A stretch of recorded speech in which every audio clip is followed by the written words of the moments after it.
Voilà, bonsoir à tous et à toutes. On va commencer. Donc ce soir, le thème qui vous est proposé, en particulier dans en vue de recevoir les sacrements du baptême, première communion et confirmation.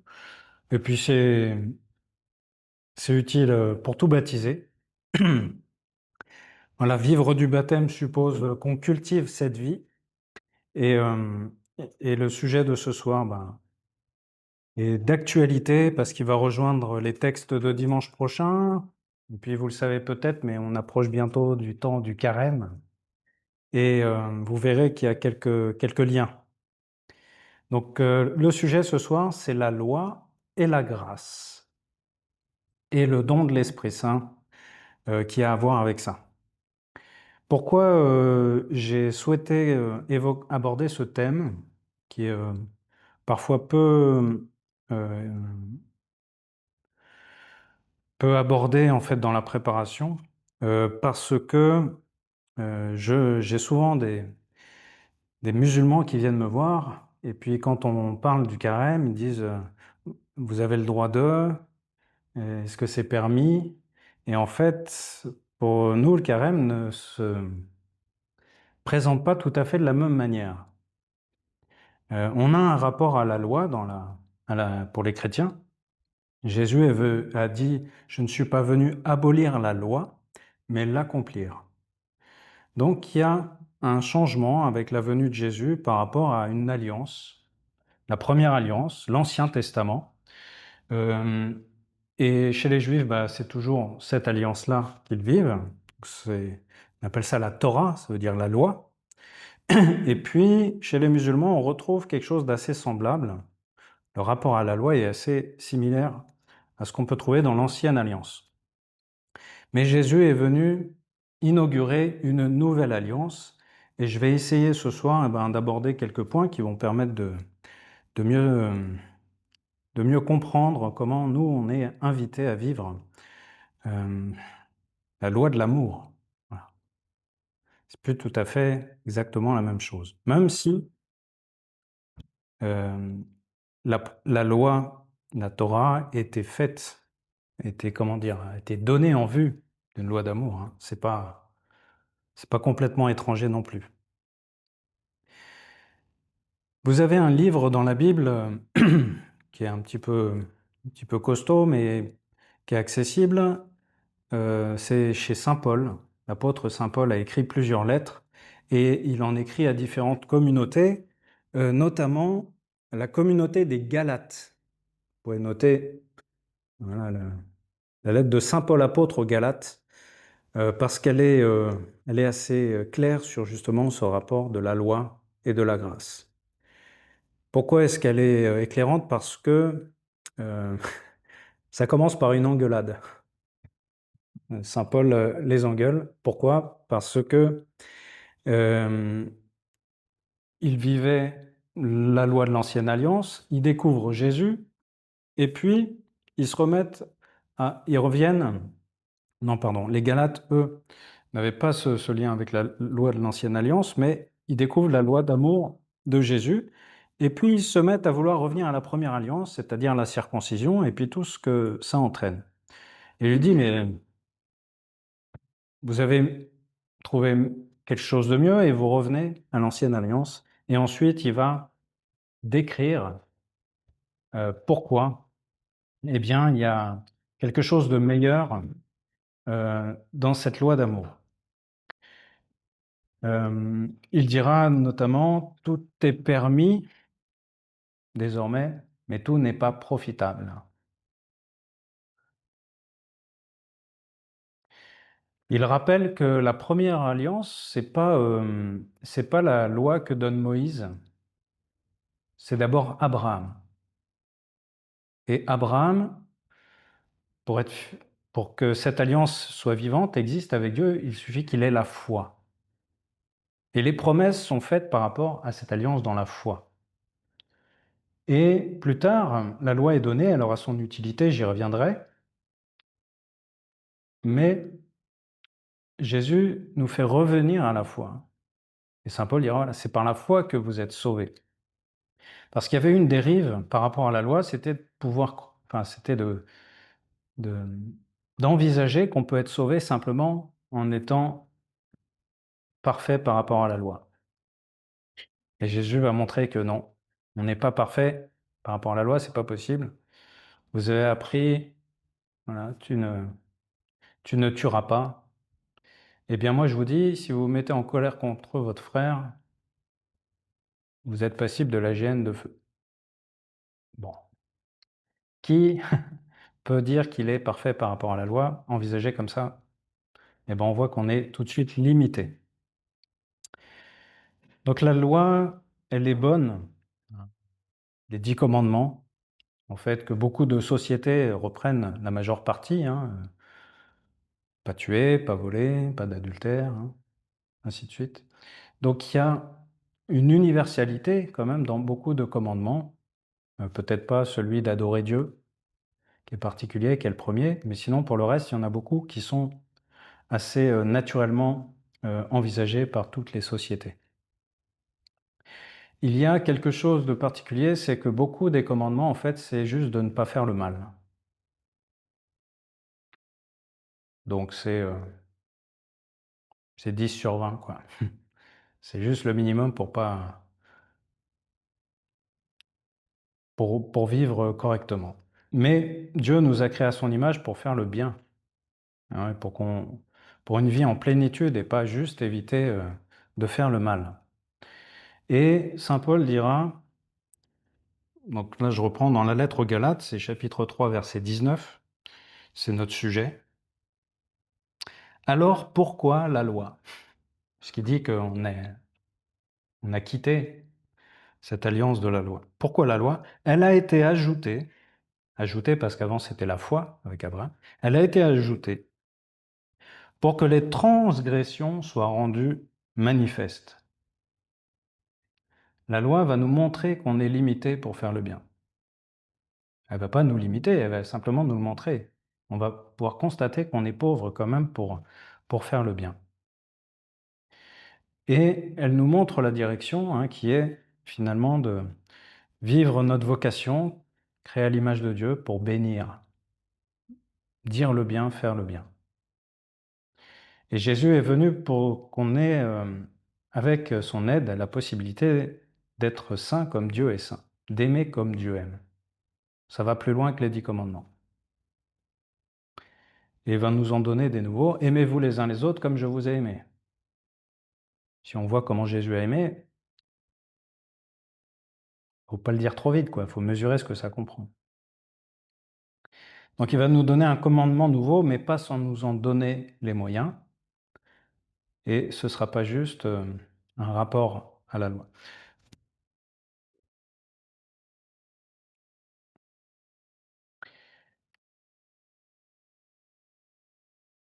Le rapport à la loi, il y a quelque chose d'assez rassurant, sécurisant, c'est clair, il y a ça, il y a la limite, elle est là. Et même si on est chrétien, qu'on a compris que Jésus nous invite à vivre de la grâce, naturellement, on aura toujours tendance aussi à revenir un peu à la loi. Il ne faut pas se dire que c'est en nous. On a quand même cet attrait à avoir la clarté de la loi et je pense que c'est pour ça que ça a du succès. C'est une bonne chose, hein. Mais on est quand même invité à aller plus loin. La loi ne dit pas d'aimer ses ennemis directement, de tendre l'autre joue. Hein, ça va aller plus loin.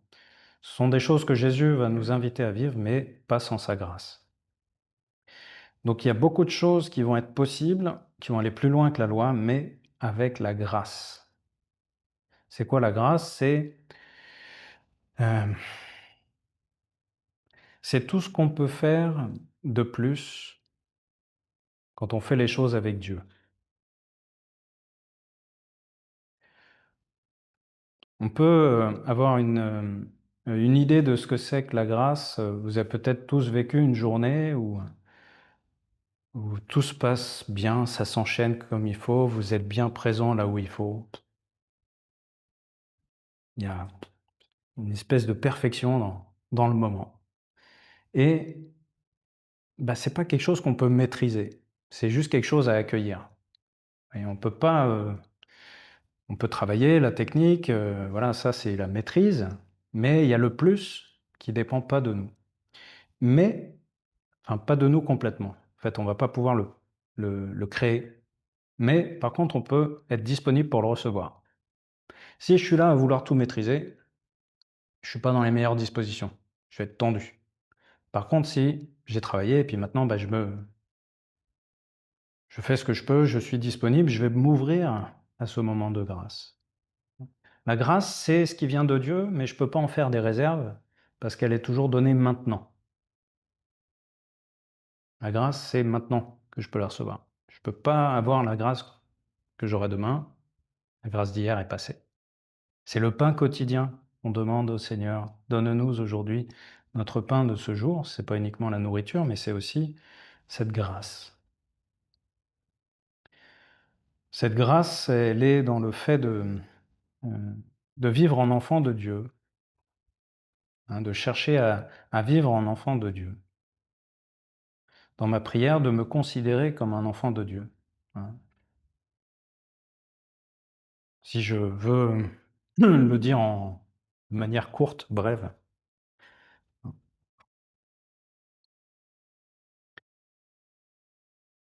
Dans Jérémie, il y avait déjà une prophétie qui annonçait ce moment de la nouvelle alliance et de la vie avec la grâce, hein. C'est: «J'inscrirai ma loi dans leur cœur et non plus sur des tablettes». Les tablettes, c'est pas ça, hein. C'est des tablettes de pierre sur lesquelles ont été gravés les 10 commandements sur le mont Sinaï, quand Moïse les a reçus, hein. Donc déjà, il y a une prophétie pour dire que cette loi, Dieu l'inscrira dans nos cœurs. Voilà la nouveauté. Ça ne veut pas dire qu'avant Jésus, c'était pas possible d'avoir cette intelligence du cœur, mais Jésus le rappellera. Et il va nous ouvrir quand même quelque chose de beaucoup plus important. C'est que le don de l'Esprit Saint va vraiment nous enseigner, hein. Jésus dit avant sa passion, hein: «Je ne vous laisserai pas orphelins, je vous enverrai un autre paraclet, un défenseur, le Saint-Esprit, qui vous enseignera tout». J'ai encore bien de choses à vous dire, mais vous n'êtes pas capable de les porter, dit Jésus à ses disciples, mais l'Esprit Saint, quand il viendra, vous enseignera toutes choses. Et ben, on est concerné par justement cette lumière, cette science, tous ces dons que l'Esprit Saint nous procure si nous vivons en sa présence. C'est le sujet de ce soir. Certains, ben, en fait, certains se préparent à recevoir la plénitude des dons du Saint-Esprit dans la confirmation. Quand on reçoit le baptême, la première communion et la confirmation, c'est pour vivre de la plénitude de ce don de Dieu qui nous permet d'agir en enfant de Dieu. Et regardons maintenant un peu plus comment profiter de ce cadeau que Dieu nous fait. Les sacrements, c'est comme un cadeau, ça a de la valeur, c'est propre à nous réjouir. Et c'est vrai, les dons du Saint-Esprit sont vraiment quelque chose de beau et de grand. Mais il faut savoir déballer le cadeau. Si on nous offre un cadeau, on ne va pas aller poser le cadeau comme ça. Il faut l'ouvrir. Il est bien emballé, d'accord. Crève le cœur parfois de déchirer un si beau paquet, mais ce qui est intéressant, c'est ce qu'il va y avoir à l'intérieur. Voilà l'objet de ce que je vais essayer d'évoquer maintenant. Toujours par rapport à la loi et la grâce sur comment bien agir. Comment bien agir. Les 10 commandements, hein, mais on va aller plus loin que simplement les 10 commandements qui ont toujours toute leur valeur. C'est ce qu'on va appeler bah, la réflexion morale. Et dans notre monde, les manières d'envisager la morale sont pas unifiées. Tout le monde ne pense pas de la même manière. J'ai évoqué les 10 commandements, bon, on est à peu près d'accord partout qu'il ne faut pas tuer, allons plus loin. Et dans l'enseignement que la foi nous procure, il y a un enseignement sur comment agir bien, comment agir en chrétien. Donc il y a les choses un peu générales, c'est facile à aborder, puis après il y a les choses complexes.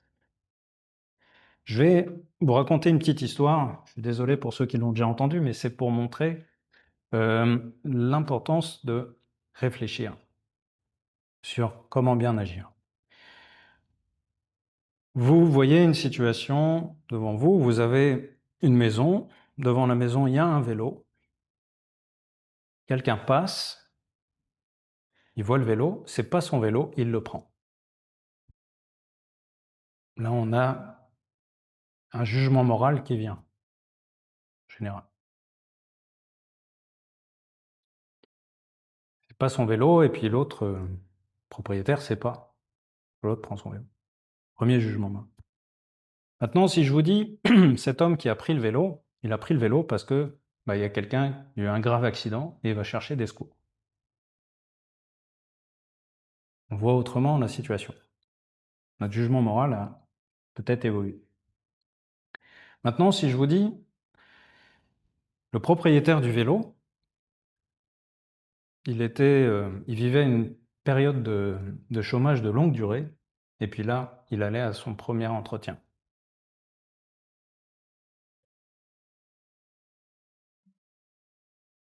C'est compliqué, c'est pas si simple que ça, vous voyez. Donc une situation, il faut pouvoir réfléchir dessus pour bien juger. C'est pas si automatique que ça. Et on a tous une conscience, en fait, c'est là que les choses se font en matière de jugement. Je vais vous donner rapidement quelques éléments sur la définition que donne l'Église de la conscience. Vous pouvez la retrouver dans un document important du Concile Vatican II qui s'appelle Gaudium et Spes. Et c'est au numéro 16. Au fond de sa conscience, l'homme découvre la présence d'une loi qu'il ne s'est pas donnée lui-même, mais à laquelle il est tenu d'obéir. Cette voix qui ne cesse de le presser d'aimer et d'accomplir le bien, d'éviter le mal.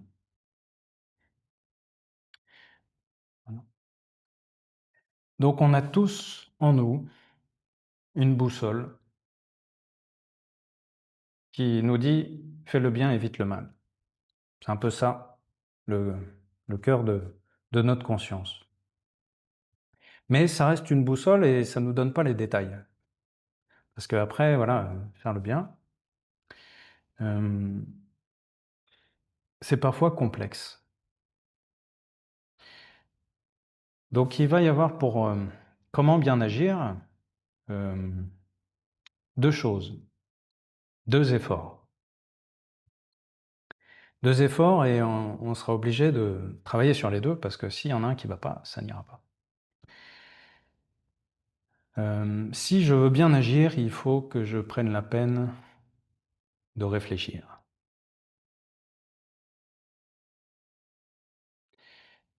D'éclairer mon jugement. Si je vais trop vite dans mon jugement, je peux me planter et finalement ne pas bien agir. Donc je serai responsable, si je n'ai pas fait l'effort de réfléchir, je ne serai pas responsable de ce que j'ignore si j'ai fait l'effort de chercher. Vous voyez, notre conscience, elle va rester droite. Par contre, si j'ai fait une erreur parce que je sais que j'ai pas pris la peine de réfléchir, ma conscience va perdre un peu de sa dignité. Elle va être un peu biaisée. Donc on a un premier devoir, c'est de se donner la peine d'avoir un jugement éclairé. Ça peut être prudent parfois de s'abstenir de juger quand on n'a pas tous les éléments. Ça peut être déjà une manière d'avoir une conscience droite. Et puis, voilà, un médecin qui fait une erreur médicale, c'est des choses qui peuvent arriver. Il a peut-être pas mal agi, en conscience, sauf si il avait le devoir de savoir certaines choses qu'il n'a pas pris la peine de savoir. Vous voyez, c'est une comparaison que je donne. Donc ça, on en a pas, c'est pas toujours évident, mais se donner la peine d'éclairer notre jugement est quelque chose qui nous revient, dont on est responsable. Et puis la deuxième chose, pour que notre conscience puisse être droite, c'est d'agir selon ce que ma conscience me dit.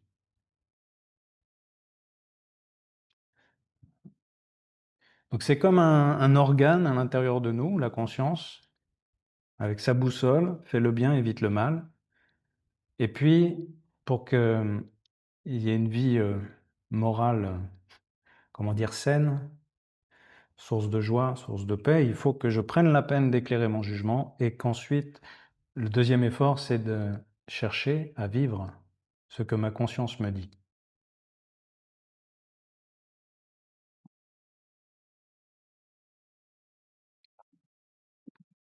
Ça va?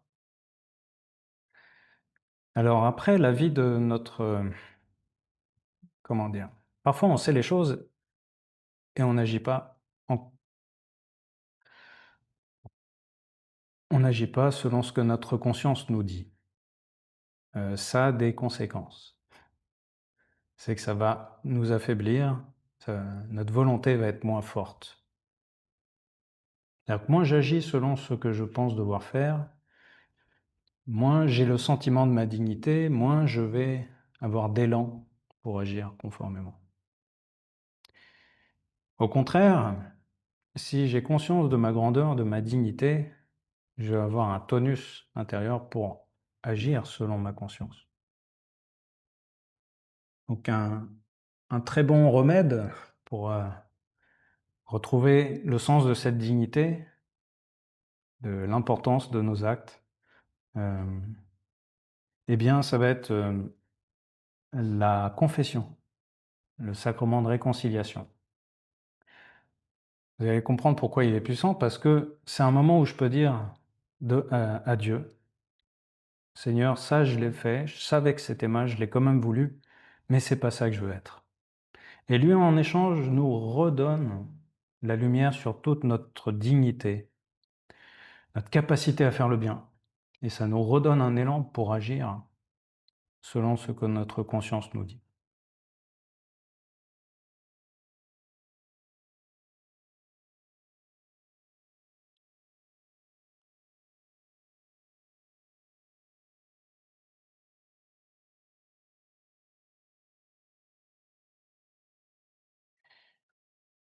Voilà, si... oui, non, ça, je vais passer.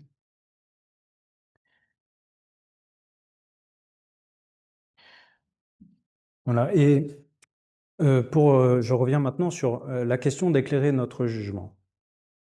Parce que l'Église nous donne des, comment dire, des phares, des lumières.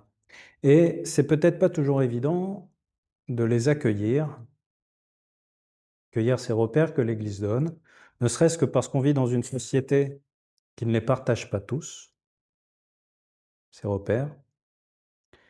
Et nous-mêmes, parfois, on a du mal à adhérer à des repères que l'Église donne. C'est quelque chose qui existe parmi les chrétiens. Et il faudrait au moins avoir la foi suffisante pour se dire que si l'Église propose quelque chose, c'est qu'il y a des raisons. Et de se donner la peine d'aller les scruter. On n'est pas du tout dans un rapport où l'Église nous dirait « crois et tais-toi ». Jamais. L'Église ne dit pas ça. Par contre, elle donne des repères et elle dit « réfléchis sur ces repères ». C'est le fruit de personnes qui ont prié, médité, étudié pendant de nombreux siècles, avec des gens compétents dans leur domaine. Parce que comment bien agir, ça touche pas mal de choses dans notre vie. Il y a l'aspect social, personnel. Vous avez aussi la bioéthique aujourd'hui. Il y a plein de nouvelles questions en fait qui se posent. Et l'Église met toujours des moyens pour étudier les choses avec des gens compétents dans leur domaine pour essayer d'apprécier et de donner des repères. Donc, en définitive, Dieu nous fait confiance, il nous a confié au pilotage de notre propre vie et il nous invite à agir selon notre conscience. Mais à nous eh bien voilà, de construire notre jugement. C'est vraiment un travail, une ouais, une confiance que Dieu nous fait de construire nous-mêmes notre jugement et d'agir selon ce jugement. Donc tous ces repères que l'Église va donner, voilà, si je pouvais vous dire quelque chose aujourd'hui, hem, allez voir de près quand un sujet vous questionne. Allez voir voilà, les prêtres, ils ont une formation un peu plus poussée sur certains domaines, pas forcément, des spécialistes, mais qui peuvent donner des éclairages. On trouve pas mal de choses aussi sur internet dans l'enseignement de l'Église. Parfois pas mal de questions qui sont traitées. Mais hem, tout jugement en fait, si on veut avoir un guide, c'est est-ce si quelque chose est proposé par Dieu, c'est parce que c'est pour mieux aimer. Si on ne voit pas en quoi c'est mieux aimer, c'est qu'on n'a pas encore été peut-être jusqu'au bout de la proposition. Mais c'est le seul objectif, hein, il n'y a pas d'autre objectif d'intention de Dieu quand il nous invite à suivre, hem, heu, des repères, forme de loi. Après, on agira selon notre conscience, chacun. Mais ces repères qui sont donnés, ils doivent être on doit pouvoir voir en quoi c'est pour mieux aimer. Et là, on sort, je reviens au point de départ, on sort du permis défendu. Il faut que nous, on ait cette conscience qu'il y a un amour plus grand, que c'est une meilleure une manière d'aimer, hein, même indirectement. Pourquoi pas faire ci, ça, alors que ça me plaît? Bah, c'est peut-être parce que ça me fait pas que du bien, donc ça va pas dans le sens de l'amour. Dieu n'aime pas ça parce qu'il m'aime et il veut mon bien. Donc il y a des choses où on voit de manière assez évidente et puis il y en a d'autres où c'est plus compliqué de voir en quoi, bah, c'est mieux aimer parce que, on a plutôt l'impression du contraire. Hem, Là, il y a les discussions aujourd'hui, je ne vais pas rentrer dans le détail, mais c'est pour vous donner un exemple, notre, notre État français est en train d'étudier des projets de loi sur les conditions de la fin de vie. Ils appellent ça l'aide à mourir, dans la dignité. C'est une question qui ne s'est jamais posée comme ça et qui en fait ne touche pas que la France, hein, c'est assez général. Ça, c'est un vrai sujet sur lequel l'Église se positionne. Donc souvent, on va entendre comment dire? On va nous mettre devant les yeux des situations un petit peu où c'est l'émotion qui va nous toucher et il faut être attentif à ce que ce soit pas que l'émotion, mais qu'on ait aussi une réflexion.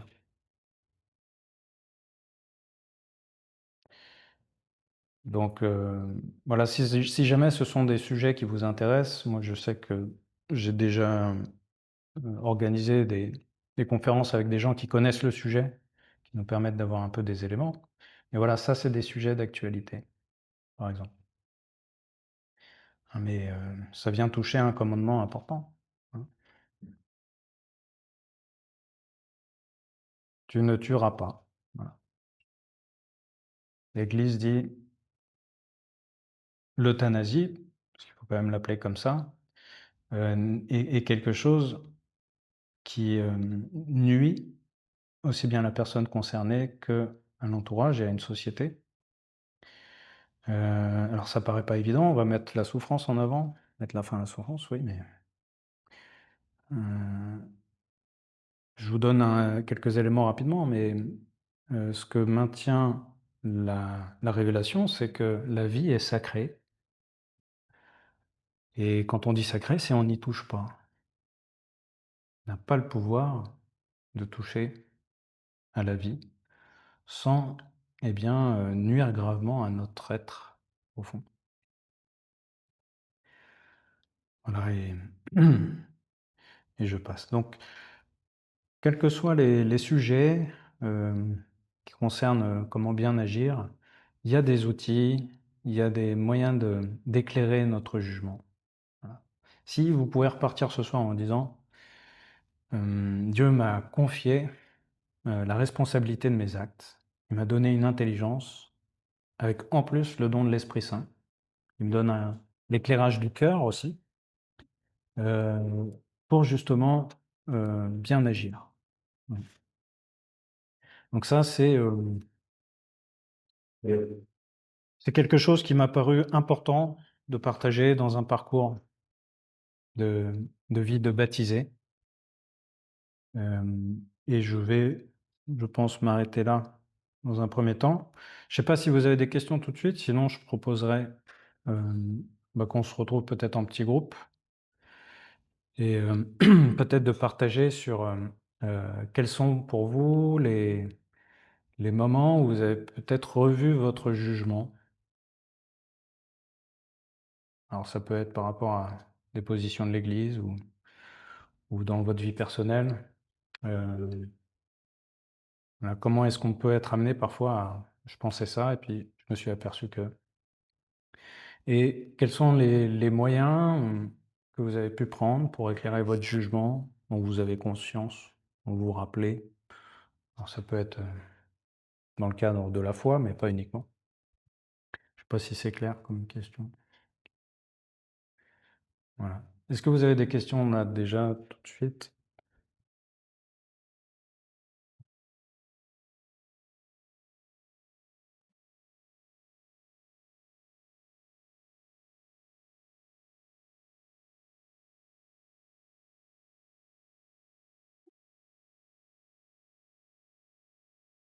Voilà.